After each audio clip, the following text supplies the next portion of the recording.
बोतल पकाएको 90 degree 90 degree बोतल पकाउने होइन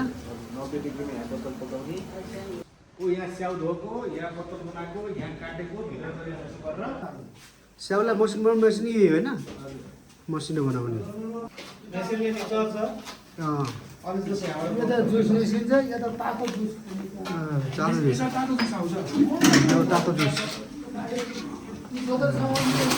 यो तातो जुस होइन तपाईँको खानाको यो स्याउ निकालेर मेसिनमा यसरी आयो हजुर यहाँ मेसिनबाट यसरी यो तातो हुन्छ होइन यसरी पकाउनुपर्छ यो पकाउने यसलाई पनि 90 डिग्री नै पकाउने यसलाई 90 डिग्री पकाउनेलाई पनि त्यस्तो त ठुलो बोतल छ यो बोतल त लान पाइयो नि त पाइयो तातो प्याकिङ यो अहिले प्याकिङ गरिरहेको अवस्था होइन तातो हाल्नु कारण के हो तातो तातो हालेन अब त्यो किटानु मोड्ने भएको अनि यो बोतल लेभलिङ गरेको यो पकाएर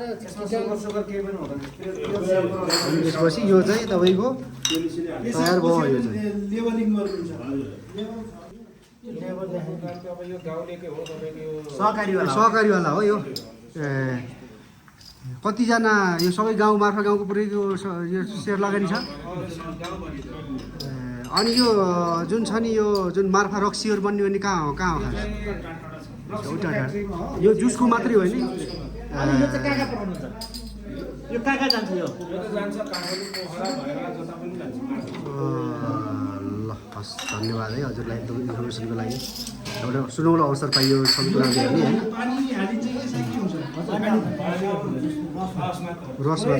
मात्रै पुरै 100% होइन पुरै के गर्नुहुन्छ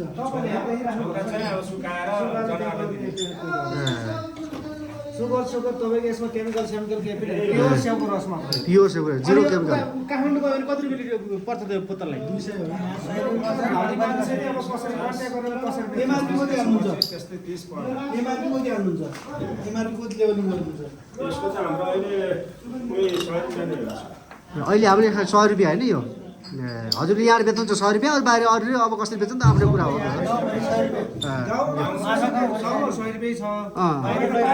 के भन्छ गाडी धुवानी सुहानी जोड त अलिक बढीको पर्छ